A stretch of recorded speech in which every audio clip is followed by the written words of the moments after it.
I studied philosophy before I went into journalism, so I think maybe there you can find the roots of my idea before starting the Correspondent, that if you want to have a successful journalism platform, you have to start with a kind of philosophy or a kind of perspective on what kind of journalism, what kind of news you want to bring to the audience.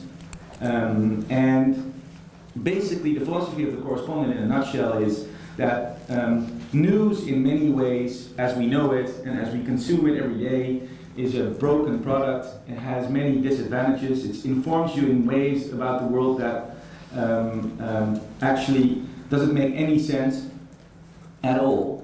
And one of the main reasons for this is that news is always about exceptions and never about rules. So if you look at the world through the prism of news and news alone, you get to know the world in a way that it actually isn't, because you always see the exceptions to the rule.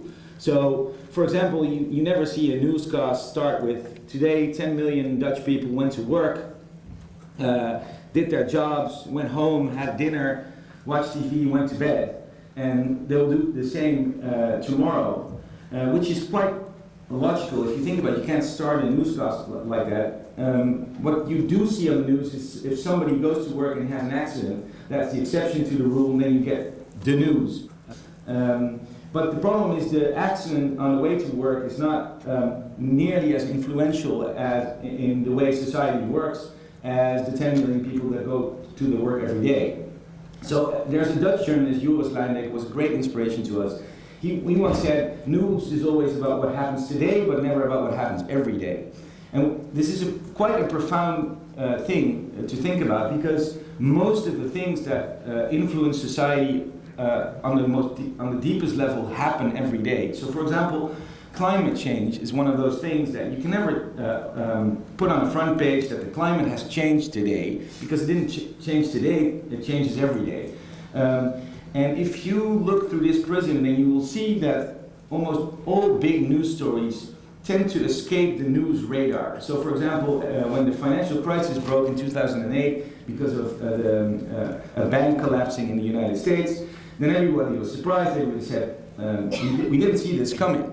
And the reason is, we don't look, as journalists, we don't look at the world on a daily basis, looking for structural change in society. We didn't see banks taking more and more risk every day, ending up resulting in this crisis that we saw on the TV. So what we try to do at the Correspondent is look at what changes on a daily basis and influences our society in profound ways, and try to make news out of those rules. Okay, now let's take this down to a somewhat more granular level, okay? What are the specific rubrics and sections that you have in the journal that you're following every day? So we don't have the old, let's say, Cold War perspective on what the world is. So we don't have the section foreign news or economy or something like that, because everything is economy. Globalization makes everything national and international news at the same time. So we trash those categories, and instead we said to every correspondent, try to figure out what kind of development in the world or in society you think is most important to how the world works. So, and how many correspondents do you have? So we have, at the moment we have around 22 full-time writing correspondents. We also have somewhat like 150 freelance correspondents who contribute on a regular basis. And they all have like subject matters like, for example, we have one correspondent, Progress. And he writes about the world in a way that he tries to show in what kinds of way the world is getting better, a better place. We also have a correspondent, Prejudice. So everything she writes about is through the prism of prejudices and how they influence our behavior or our views of each other. We also have a correspondent, Future of Education, for example. He's a teacher himself. He teaches 2 days in a school in the Netherlands, and he writes about what he learns in his classroom and translated to broader developments in education in the Netherlands. Stuff like that. So we are beat-oriented or theme-oriented. Theme more than beat, I would say. Yes. We're going to come back to this in a moment because I want to get you to tell the folks about the army of auxiliaries that you're organizing around this core editorial team. Let's ask Ernst-Jan how you financed this project and how you got it launched. Yeah, so Rob and I both worked for a traditional newspaper. When we worked there, we like to describe it as the New York Times of Holland. I'm not sure we still agree with that notion, but that's how we call it back then. It's NRC Handelsblad. It's like the paper of record of the Netherlands. And Rob was the editor-in-chief of the morning edition, and I was the editor-in-chief of the website. And the newspaper was located in Rotterdam, which is like an hour drive from Amsterdam, where we both lived. And every day we would, no, not every day, but every week or so we would share a ride and talk about all the plans we had for the future of journalism, basically. But at the newspaper, we had trouble implementing this. So, of course, we made some changes, but at some point, Rob got fired, and my project got killed. So we were on our own. And then, basically, what we did, Rob wrote a manifesto outlining in 10 points what his vision on journalism is, which we've just heard parts of. And we, other parts in that mission were like that we wanted to be ad-free, so no advertisement, because we believe that advertisement threatens the independence of journalism. We can talk about it later if you want. One could also say that it threatens the privacy of readers at the current state we're in, but let's keep going. And also that we wanted to be completely member funded. And these were basically, it was like a mission statement saying this is what we believe. And we looked for journalists who represented that, or ambassadors. And with that, and we found an agency who helped us, coming up with a name and design. And that's basically everything we had when we got started. So we just told people, this is what we believe in, this is what we want to add to the journalism in the Netherlands. And we need 15,000 people to give 60 euros. And that was basically the whole, basically what we offered. Okay. So just the idea, we didn't talk about the product, we didn't say we're going to give you X amount of articles, we didn't even know how the website would look. And we just asked them to join the movement. So this was a crowdfunding project where you specified how much each person should contribute and you said how many people you needed. Yeah. And what was the response? Well, the response was Quite insane. Yeah. Did you get the 15,000? In 8 days. Yeah. And did you cut it off then? Or did No, we had a crowdfunding period of 30 days, so we let it go until the end. And we ended up with almost 19,000 founding subscribers. Yeah. Okay, now, did the 60 euros cover their first year's subscription? Exactly, and it was like the minimum, and you could add more if you wanted to. So some people donated 100 euros, other people 250 euros. And what some people even 20,000. Yeah. Somebody gave you 20,000 euros? Yeah. Yes. We met her, was an 82-year-old lady.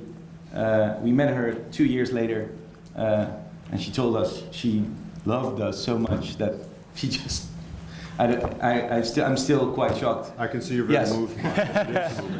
Okay, listen, tell me something. Why did you decide that 60 euros a year was the appropriate subscription fee? Well, we figured what is a decent amount to pay every month. And we looked at Netflix, for example, and Netflix gives you basically all the movies and the series in the world for, well, around 10 euros. Spotify gives you all the music in the world for 10 euros. So what should we ask for our journalism? And we figured 5 euros a month is decent. So in an annual fee, that's 60 euros. That's basically the really complicated math we... How much well, we'll get into how much journalism in just a moment. You have other sources of revenue that you've developed since this initial launch. I mean, you spoke to me about public events. Can you tell us a little bit more about some of the other things you're doing? So we are publishing books, print books. I guess that's our second source of revenue. It's important to note, though, that I guess 80% or so comes from members, just members. And then the other 20% is from books. at some point when a correspondent is ready to tell a bigger story, so he has researched for a year a certain subject, we think it's a logical step in a journalistic process to publish a book. So we have our own publishing house. Then we have our own speakers agency, so people get invited to give lectures, and we basically act like an agent, and we ask for a small fee, and the rest of the money goes to them. So that's also a source of revenue. And the events, I wouldn't call it a source of revenue. It's more like a source of loss. No, it's a source of loyalty, actually. Because we do that to Tell us about this, because, you know, I mean, I've had the advantage of talking to these guys before, folks, so I know a little bit what's coming. But, you know, we talked a lot about the concept of the public as a community. And you've used the word ambassadors to describe your correspondence. There's a whole concept there that is kind of new. Can you talk a little bit more about this concept of your public as a community and how you bring them in? You're talking about events there as a way of making ties to this community, as a sort of marketing, but it seems to be more than that.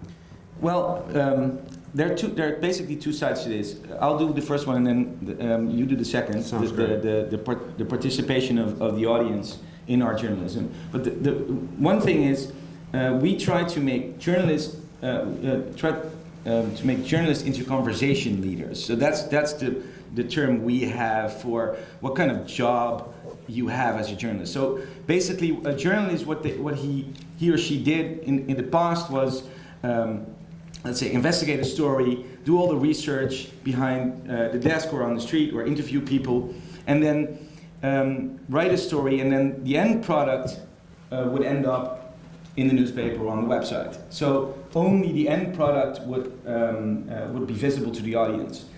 And then after the publication, the job was done, the journalist goes home, and he or she's gonna investigate a news story. We both believe that the process before publishing a story and after publishing a story is very much a part of your job as a journalist. So what we mean by conversation leaders, first tell what you are investigating to your audience, ask questions about what they want to know about the subject matter, if they know stuff that you might want to use in your investigation, useful sources, interesting questions, etc., etc. So the whole process of investigating is on the website itself. We call it like keeping a public notebook and gathering expertise from your audience. And then after publication, the conversation about your publication, your story, is very much an important part of being a journalist. So we always tell our journalists 50% of your job is talking to your audience, asking them questions, answering their questions, using their knowledge and expertise in your follow-up or in your update on the story. And basically this idea of a conversation leader, we try to build into every aspect of our organization. So the part where we say we have a speakers agency is a natural part of being a conversation leader, because you can be a conversation leader in settings like this as well. You get invited to a debate, or you want to do a talk somewhere. That's a natural way of doing what you are supposed to do online at our Correspondent platform. You do it live with the audience you have there. So that's one part. And it has like two major benefits. The first one is that it turns, in random order, that turns readers into loyal readers, which is a challenge for all of us journalists, because we live in the day and age of Facebook and other platforms like Snapchat, who basically are now the gatekeepers for a big chunk of the audience. So it's really important for us that people remember to visit us, and that we become part of their daily or weekly news habit. So it turns them into more loyal readers. But the other point is that Rob's background is philosophy. My background is basically blogging. I used to be a blogger because in the early days of my career, no newspaper wanted to hire me. So, what do you do then? You start a blog. And I noticed... Excuse me just a moment. Allow me to underline this. You had no training in business as a publisher? You are learning this as you go along? Yeah. Oh. We still exist. Okay. Yeah. Yes, I've noticed. Okay. And during this blogging, at first I was just blogging for tech blogs, and then after 2 years I started blogging for the newspaper I just talked about earlier. And then I noticed something because the newspaper journalists, I basically talk to them every day, convincing them, so you've written a story for the newspaper, but give me some background on how you made the story on our blog. So for example, one of the journalists, Dan, who now works for us as well, she hacked the Oyster card of the Netherlands. And she figured out a way to travel without paying for it. And this was like a major breach in this national system that just got introduced. And she was really hesitant to write about it because she thought, well, am I now encouraging people to ride the train for free? So I asked her, please write about this idea behind the story and why you decided to publish it on our blog.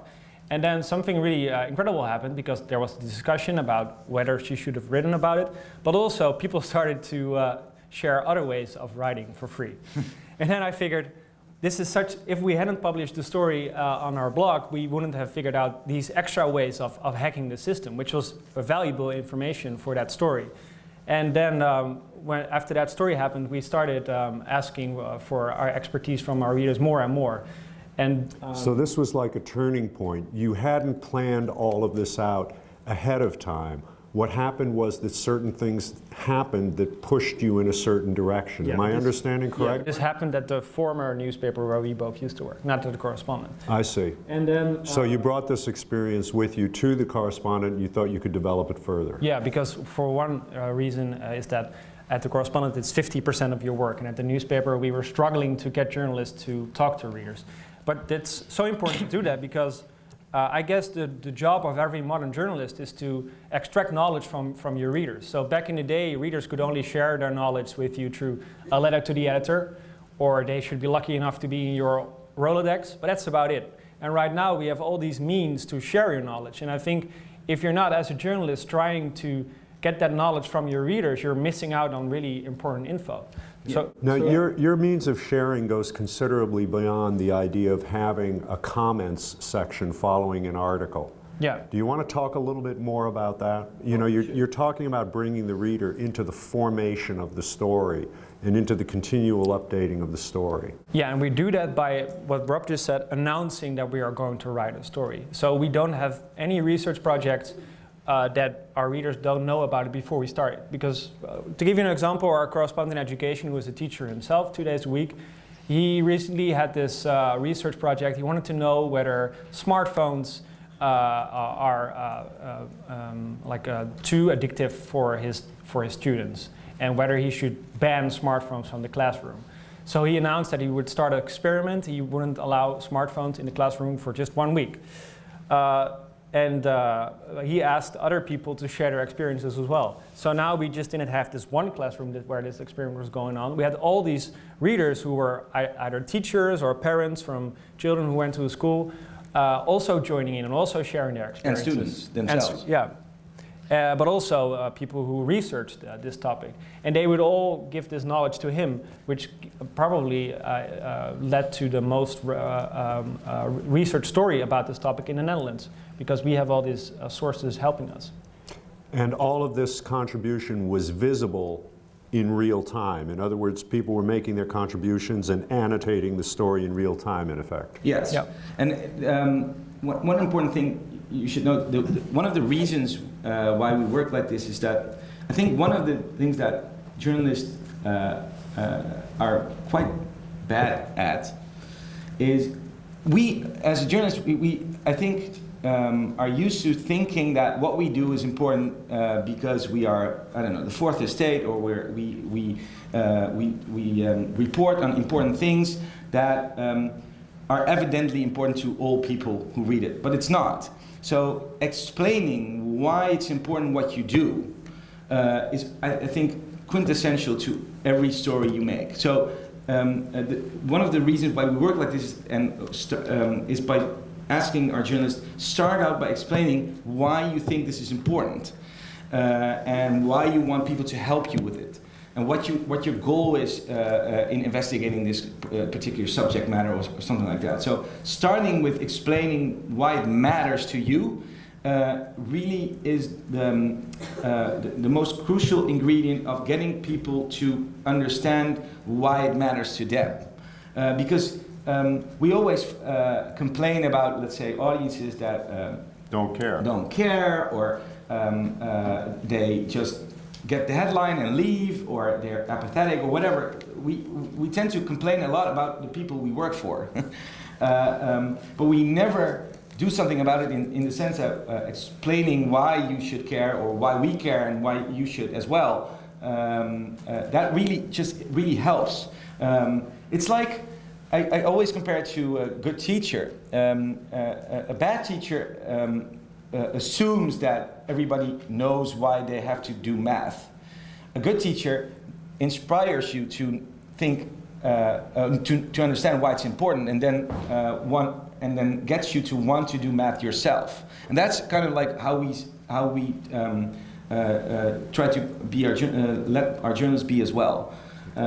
When I discussed the Correspondent with some of my friends in Holland, one of the things they said to me, I don't know if it's true or not, is that the chart, the manual, if you will, the roadmap you give to your journalists, tells them they don't have to be objective, but they have to be transparent. Is that true? Yes. One of the 10 points in our manifesto is we don't believe in objectivity for two reasons. One is objectivity doesn't really exist because every story is a product of personal interpretation, values, worldview, etc., etc. Certain language you choose, certain experts you choose to talk to or not to talk to, stuff you leave out, stuff you leave in, etc. So basically, objectivity as an ideal doesn't really make sense. But the more important part is, if it were something real, it's not a very good way to get people to care about the world. Because you distance yourself from the world, and you say, I'm just registering this. I'm just telling you what's happening, and you figure out if you care about this or not. No. If you want to get people to get involved with the world, which is basically what journalism is about, you want people to get to care about what's happening, not just to know about what's happening, but to care about it as well, then you have to involve yourself. So explicitly being subjective about the reasons you do journalism and why you wrote a particular story about a particular subject matter is essential for attracting that engagement. So it's very clear. That's one of the reasons why it's such a crucial part of our manifesto.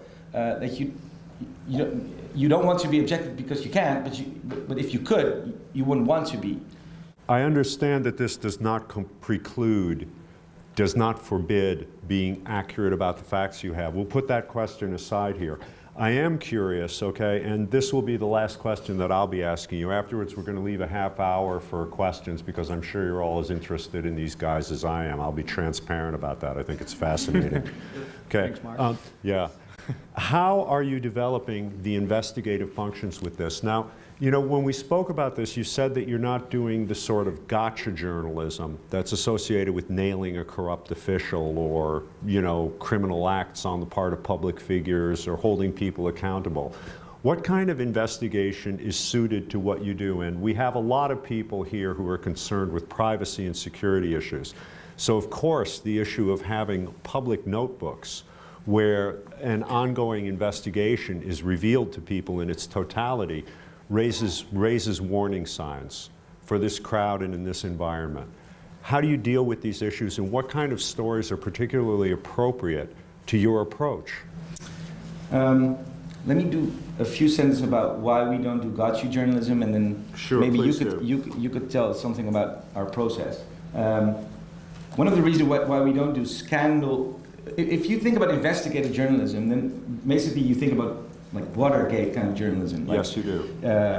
You dig deep and you find some corrupt official or a corrupt White House or whatever, and you reveal this, and then you have this investigative scoop. It's a kind of investigative journalism that tends to reinforce the status quo, because what you do is look, this is, you say this is a system, we're all in, and here's this corrupt official who's ruining everything. So if we correct the anomaly, So, the system will elapse. Exactly. Yeah. So a lot of gotcha journalism just is status quo journalism. He's doing a bad thing, get rid of him, and then replace the guy with another one, and then everything is the same. And we go after the other corrupt official or somebody who's lying or stuff like that. What we try to do is try to investigate the system as a whole and let you learn about, we call this sharing your learning curve. So let me give you an example. Health bureaucracy. I had a better one. Okay. So we wrote about a company which is the largest Dutch company in the world. And I go to give a lot of talks in the Netherlands, and I ask the audience, what do you think is the largest Dutch company in the world? Dutch audiences. And they all get it wrong. They always say Shell or something like that. It's not. It's a very different company, which is not known because, first of all, there's no scandal. They're not doing anything wrong. They're just a very big player in oil transport. And they're not publicly owned. So there's no kind of news you can tell about, oh, the share went down or up or something like that. It's just a really big, influential company that has approximately the same amount of cash on hand as Apple, 300 private shareholders, and they just do their job. And the fact that you don't know this company is a product of the fact that we only get to know things that go bad, go wrong. They're not doing anything wrong, but they influence the world in terms of, for example, they directly influence oil prices. If they say we're going to stop shipping from there to there, something like that, the oil price goes up. Or they negotiate decisions like, do we go to Libya to war in Libya? Something like that. They are at the table where those decisions are made. So we try to look at investigative journalism in a way that tries to look at what is the it's not the scandal we're looking for, it's the influence we're looking for. And if the influence gets bigger and bigger, then we try to do intensify our investigation. And those kind of stories benefit from a public approach. So obviously we have had stories that we researched privately because there was a scandal involved and we wouldn't want to let people know or for legal reasons. But those are the exceptions. Most of our stories are in public and make them even more powerful. So another Dutch oil company called Shell, where we have a research project about it right now, and it basically revolves around the question, so the CEO said a couple of months ago, we're going to drill everything that's left, and if it's done, we'll look for more. Something like that. So he was basically celebrating how they were ruining the world.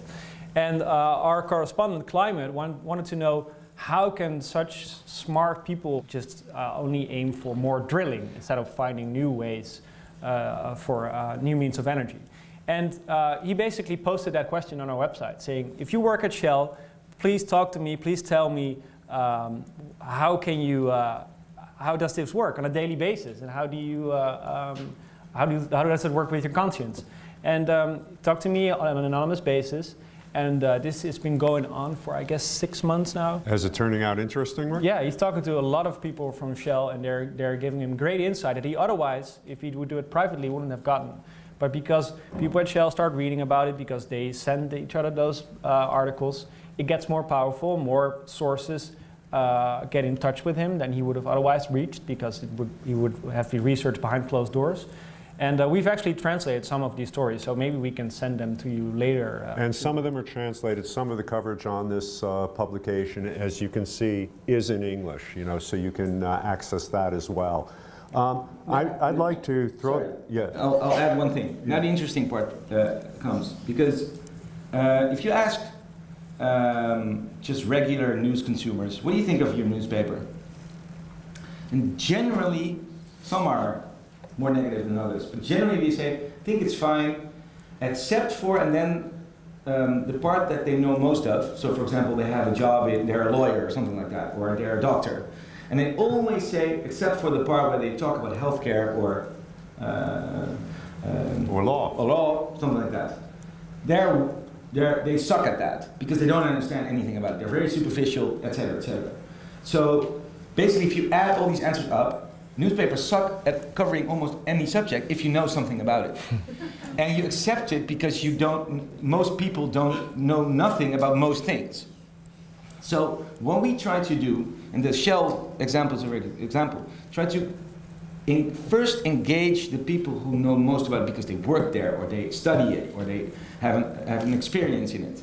And then get that knowledge and expertise into your journalism, translate it for a general audience, and you can be very critical. We write very critical articles about Shell, and still those people who work at Shell say, yeah, they found the soft spot in our organization. Yes, they found the things that go wrong, because they feel that the starting point was not just some outsider journalist who came in to write bad stories about their company. No, it's from within that they are asked, explain to us what you're doing, and then we write critical analysis on it. So they feel they're taking more seriously because we do a better effort. We make more effort to understand what they do.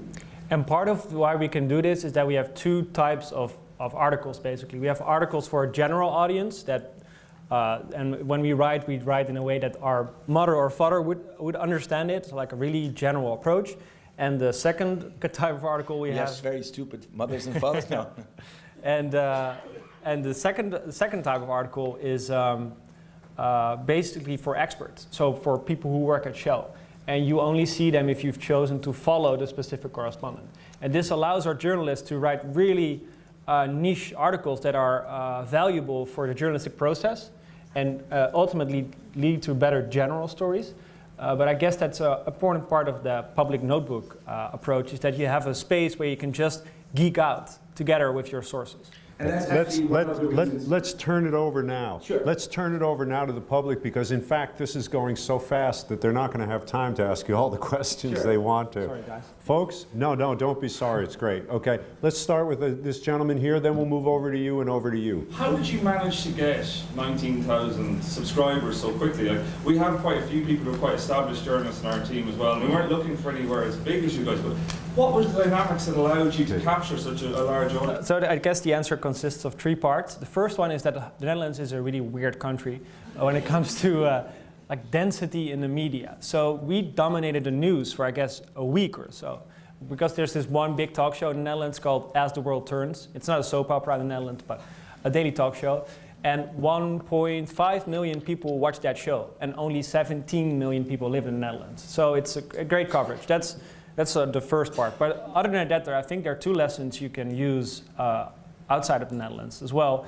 The first is that we never talked about providing good journalism, because most people don't know what good journalism is. If you wanted to explain what good journalism is, you first have to tell them what bad journalism is. So instead of using that abstract notion that most crowdfunding initiatives are using, like good journalism, save our jobs, etc., we talked about what we wanted to provide to the readers. So we basically promised them we'll be a daily antidote to the hypes of the day. We'll help you understand the world. That's our promise to you. So you had a very specific value proposition, as it's called. Yeah. And very much in distinction of what already is there. So you have to be very distinctive about what you want to add to not only the media landscape, but the lives of people. So we said you get bombarded with daily news every day, 24 hours, it surrounds you, it's cheap, it's free, it's everywhere. And there's something wrong with it, because it paints a picture of the world that makes you cynical and helpless. And we want to try to paint a picture of the world that helps you understand the world in ways you did not before, and gives you an opportunity to make sense of it in ways that actually empowers you. That's basically what we said. Yeah. And the third part is that we invited famous ambassadors to join our campaign. obviously also for their reach, but also because they represented what we wanted to be about. So, for example, we invited... Please define the term ambassador, because it's absolutely critical to everyone who's working with media aimed at communities, and it's not familiar to the news business.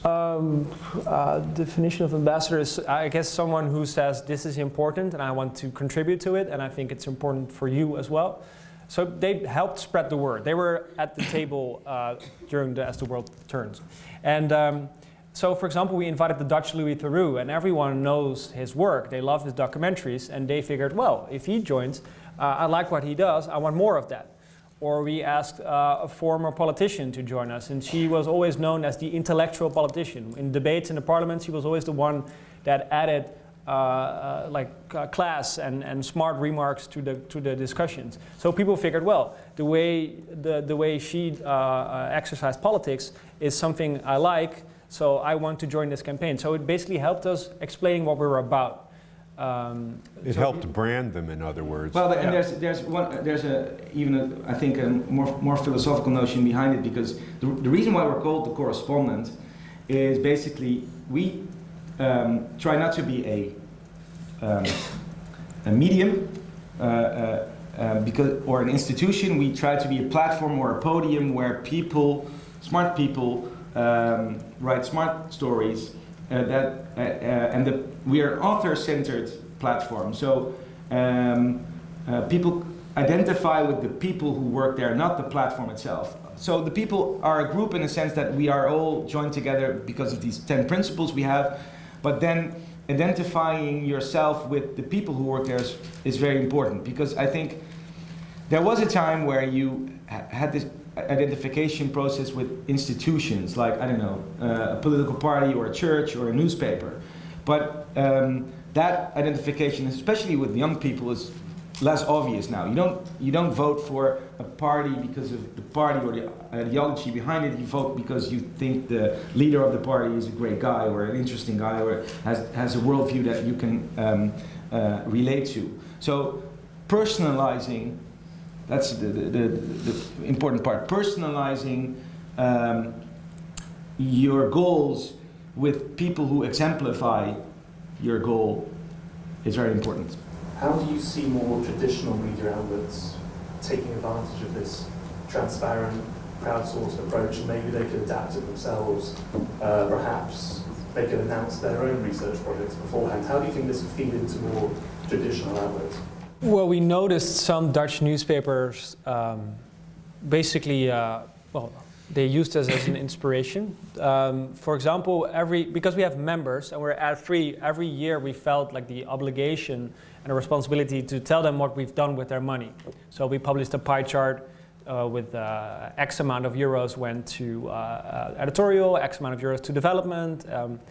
And it was basically like a year report. And then the year after that, some other news outlets also started publishing year reports. Less transparent than ours, but they started talking about the craft. Instead of just exercising it, they became more explicit about, or what Rob just said earlier, explicit about why it matters what they do. And I think that's a great development, that more journalists start doing that for reasons Rob just described. But I still don't see a lot of more traditional newspapers to involve their readers. They're really focused on reaching a mass and not on specific people. So if there's a comment section, it's basically neglected by the journalists themselves. They don't participate in the comment section, which I understand, because if you don't have the time, or if your boss doesn't think it's important, then the comment section basically is an anonymous place where people curse at each other. But as we see now on a daily basis, if you invest in that personal relationship and if you don't treat your audience as a mass audience, then it leads to more loyal readers. So I guess it's hard for a lot of bigger companies to translate this personal relationship to their own business. And I think it should start on a journalist level. So I think we should start doing that, and we should talk to our audience, and we should be, start a blog next to the website of your newspaper and describe what you're doing, or use Twitter or some other social media. But I think we have to start doing that, because it won't come from the top. No, I can even add a little bit more cynicism, because the way I look at large traditional media companies, I think basically what they're trying to do is they define innovation of finding new ways of of doing the same thing. So they want to survive or uphold what they've been doing for 1.5 centuries, and they want to take what they've been doing and put it on the iPad or something like that, or Mobile. or what? Mobile is the future. Mobile first. Yeah. But they're not thinking of. I mean. They're not thinking of the relationship. No, just about distribution, or Yes. not about the relationship, how the relationship with people is changing. And they're not really thinking about, okay, we've been doing this for a century now. We have all these new technologies and all these new insights and all this experience with doing journalism. Can we figure out how to do journalism in other ways or better ways? They're not really changing their work. They're changing maybe the way the work is distributed or something like that, but not changing journalism at its core, thinking of ways of providing new kinds of information. They do it on a project scale, like we have this data project here or we have this investigative desk there, but they're not changing the whole thing, the whole organization. And I think because they're stuck between making money out of the model that used to be, and trying to transform that into something it's not. And I think you need a lot of courage to make that transformation, because you have to say to your organization, look, we have to invent something that's going to kill us, not sustain us. We're going to have to find something that replaces us. And that's not something most, I don't know, CEOs or people on top of an organization who are on top because they function in the old model are willing to do. Okay, I'd like to add one more comment based on our research. Okay, I met these guys doing research for a book that's going to be coming out this fall on these new business models. And it's something that Ernst-Jan said when we talked the other day that brought this to the front of my mind, where he said, they don't take advertising, they're just a subscription model. And this has to do with defending the interests of the people who take the publication. And this is something that a lot of media have forgotten how to do. They don't know who they're defending anymore. They may be defending their high-placed sources or their advertisers, but they're not defending the people who run the publications. And frankly, with the state of the world we're in now, why would you look at a media that isn't defending you? I was wondering what you thought about the kind of Blendle style pay-as-you-read model, like if that's something that can go alongside subscription, or is that a separate thing? So I'm a happy user of Blendle. I use it to read read selections of all the Dutch newspapers, but we aren't working with them because it's really focused on standalone stories, and that goes directly in. It's the opposite of what we try to do. We try to tell a bigger story. We try to involve people throughout the whole process. And you can't do that if you sell articles on an individual basis. And also there's no means of communicating, and it hurts our community. So that's why we haven't joined them. Also because, and that's important to add, if you're a member of the Correspondent, you can share our articles for free with whoever you want, because you paid for it, you made it possible, and you basically can hand everyone on your on Twitter or on Facebook the article. And then it says on the top, this article has been shared with you by paying member X. And so there, for us, on a practical level, there's also not a need for Blendle, because you can read all our stories for free if you want to. And this allows us to build up our name, to convince more people to join us, and it's our main source of new members. Or more precisely, you can read the articles for free if you are connected to the community. Yeah. Yes. Yeah, exactly. So I think actually the pay-per-view, there's another point to be made about they're great friends of ours, the people who founded Blendle, so we love them very much. But I think what they exploit is a consumer-producer kind of relationship between people who read articles and who produce the articles. So it's it's consumption of journalism. We try to make the relationship more community-based. So because it's a community relationship you have, not a consumer relationship. But let me be clear, we're fighting the same battle, because the biggest danger to journalism now and the independence of journalism is native advertising. Normal advertising doesn't work anymore because Google and Facebook take away all that money, And the thing we should strive for now is getting consumers, people, readers, to pay for news. So Blendle is fighting the same battle on a different scale and more in distribution ways, but they're fighting the same battle as we are doing.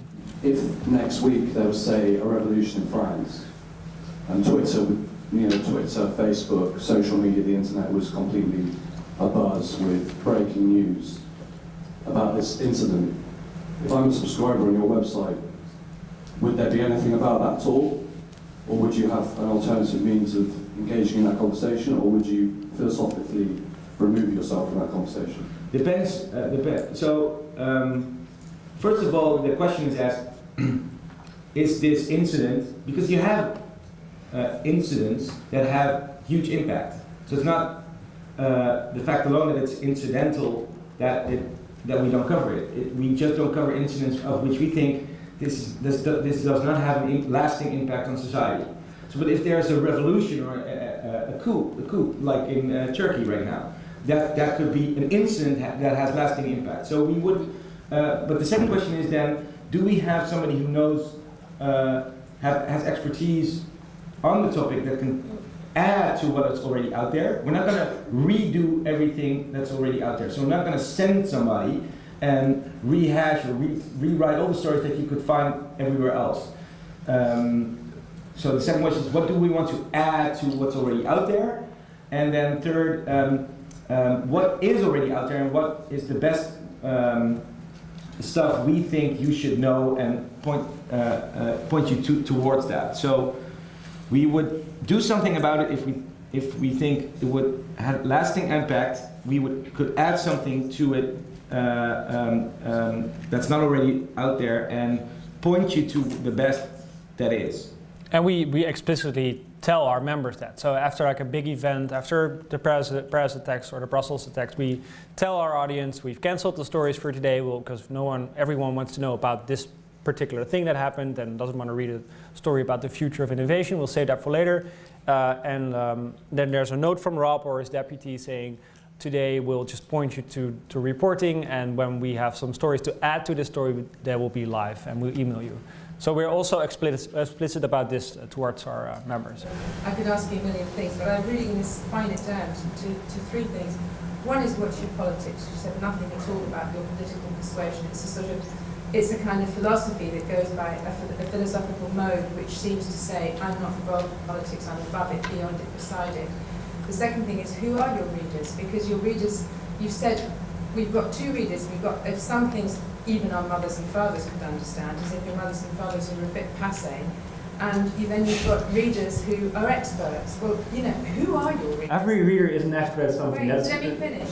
Who are your readers? And the third thing is, you talked about your readers relating to the journalists and not the stories. Well, are you trying to I don't want to relate to individuals. I may trust individual journalists. I may get to know their style and the depth of their investigation, their trustworthiness.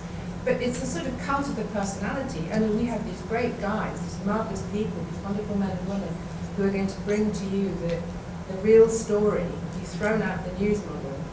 And I'm absolutely fascinated by what on earth you're doing. So before we start answering the questions, there's one big misunderstanding in one of your questions. Every reader is an expert at something. So if we're writing about the future of education, then my mother is a great source because she's a teacher and she works, so she knows a lot about this, and then she can geek out together with the education correspondent. But if we're writing about Shell, she is not an expert on the field of Shell, so then she reads a general story. So every reader has these two roles, as an expert or as a more general reader. So just to clarify that. The other things that you talked about, you asked about the political viewpoint of the correspondent and about putting the people, the journalists themselves, at the center of the story, or above the stories, or at the center of what we do. About the last thing, it's about the stories. It's about the world where we live in, about the things that happen in that world, and we think we should care about.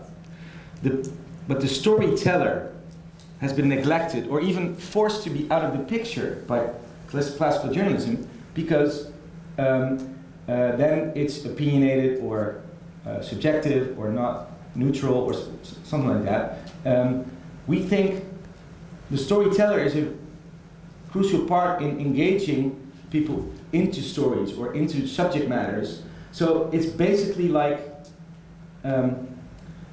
let's put it like boldly. It's a little bit like, if you teach math in school, then of course it's about math and about what it helps you understand about the world, and it's important for you to know 2 + 2 is 4 because you can. This helps you get through life at a later age.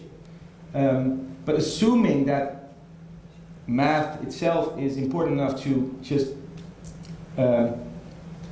you can put a math book in front of somebody and he's going to read it because it's such an important thing, is not enough. So you have to have a teacher or somebody, a storyteller, who explains to you why it's so important and why he should read the book in front of him.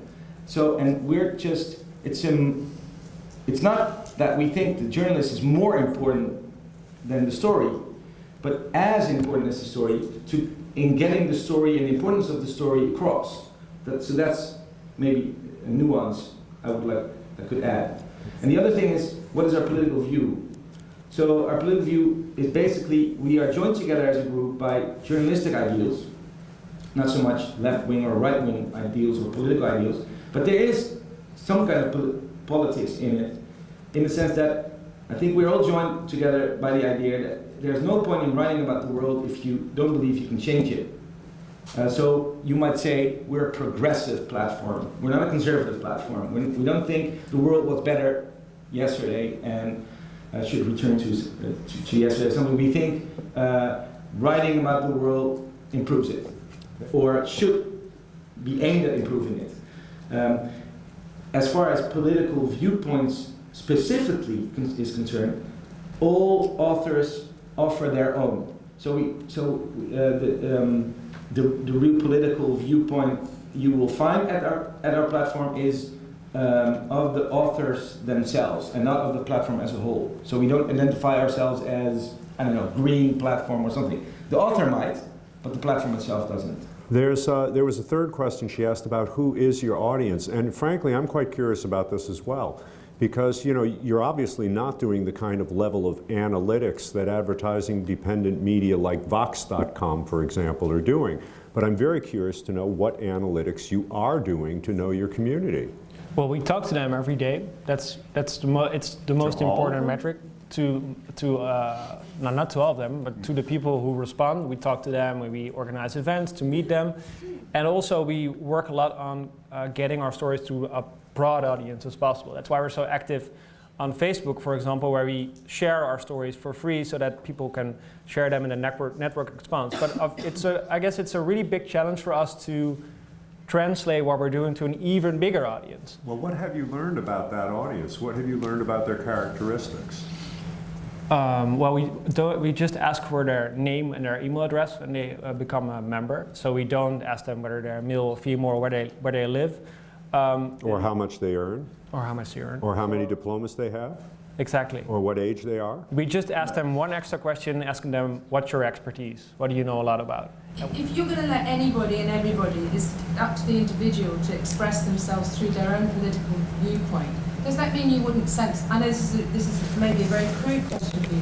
Does that mean you wouldn't censor a fascist or a racist or somebody who was xenophobic? Would you let them express their view? They've researched their story and they've got a point of view. Is it legitimate to give a platform to those people? This is quite a complex question. I wrote a book on free speech in which I said free speech it's a very philosophical question because in my view free speech is limitless as a collective freedom. That doesn't mean we allow every viewpoint on our platform as legitimate just because it's a viewpoint. So, of course, there's already a selection of worldviews in the people who we hire and the people who write for us. So we don't have fascists or Nazis or I don't know, pedophiles promoting sexual abuse of children on our platform, and we would ban them if they did. Which is not to say that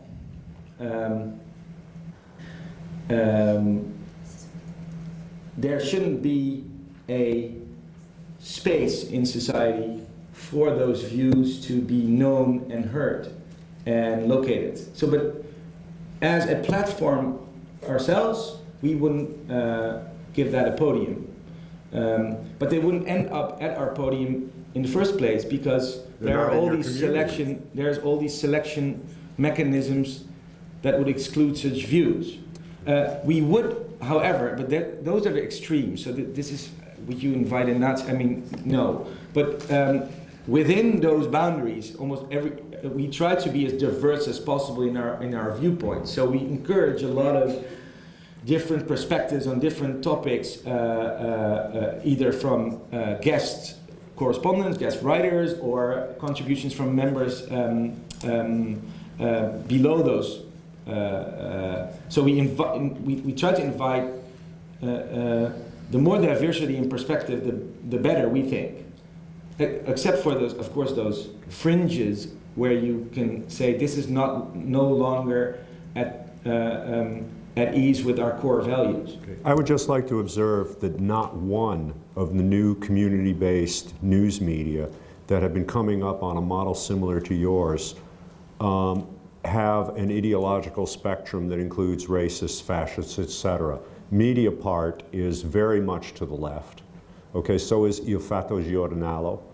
Okay, these publications have political stances that are determined by their communities. You know, they're defending the viewpoint and the goals of certain communities. This is the whole point. This is what the model is about. But I might add, we do invite, for example, we have had heavily moderated discussions on our platform, for example, with radical Islamists who explain their worldview, and we ask them, of course, look, you're on a public platform or a member-based platform, you're going to get questions, you're going to get criticisms. We only allow you on this platform if you have a constructive dialogue and answer these questions in a constructive way. So in that sense, we try to offer worldviews that are not our own specifically, because we think it helps understand the things you see in the news better if you hear them from the sources themselves. Would we, let's say, legitimize those views by giving them a job as a correspondent, radical Islamism? No. You're talking about looking at things on quite a kind of structural, systemic basis. I think it's very interesting. I'm slightly pessimistic about whether there would be enough appetite for that to work in the UK. So I just wondered if there was something particularly in the Netherlands, in kind of national psyche or the school system or something, that will lend itself particularly to that appealing to the public on such a mass scale. I only think the one difference is what I described earlier, that we were offered such a big podium. That really helped. But so then we gathered 20,000 people, so 19,000, and now we are with 47,000 without that big podium. So it really shows that people, even when we're not on TV, are really willing to pay us €60 a year and to join in our discussions. I don't think that's a particular Dutch trait. I think that could be also internationally, and I guess you're proving that, right? And and we are about to find out the hard way. At some point, we're already translating our stories. At some point, we'd love to launch an English version because, well, a lot of the stories we write are about, almost all of them are about international development. And we think that if we have a bigger audience, more people can join in and more people can share their knowledge. So we hope to prove that it could also work outside the Netherlands. And these are exactly the kind of questions I wouldn't want to know the answer. I wouldn't want to know the answer to it before I would start something like the Correspondent. So if I would know if this would work or not, then maybe I would become, because the whole notion of do people want this kind of information or something like that is always based on what they already know or the kind of information they already get. So if you really want to offer something new, you just have to ignore the question at first hand and then just do it and then figure out, is this working or not? So it's only something you should conclude afterwards, not before. Because otherwise you would only offer things or make kinds of stories that people already recognize as or as valuable. So for example, one of the stories that impressed me a lot that we published the past few years was a story about how we are told that globalization is going on in the world and that borders between countries are fading away in a rapid way, etc., etc. Something you couldn't explain now in the UK, of course. But actually, if you look at it from a distance, there are more walls, physical walls between people and between countries, mostly rich and poor countries, have been built in the past 13 years than ever before in human history, which is kind of like a story. You can explain, do you want this kind of information? Do you want this kind of journalism that tries to connect dots you only see on the news? You just have to see it first, and then people realize, oh, this is interesting information. Two brief comments to close the conversation. One is that Steve Jobs always said that if you had asked people if they wanted an iPod before it existed, they would have said no because they couldn't imagine the thing. The second thing is that, you know, if we take this up one level of abstraction, what these guys are doing is they're proving that there's a significant audience for journalism that's interested in how things can change. Okay? And that's something that a lot of people thought was impossible a few years ago. It's clearly not impossible. We're going to have to stop there. I'm very sorry. You know, thank you all for your interest and participation in this debate.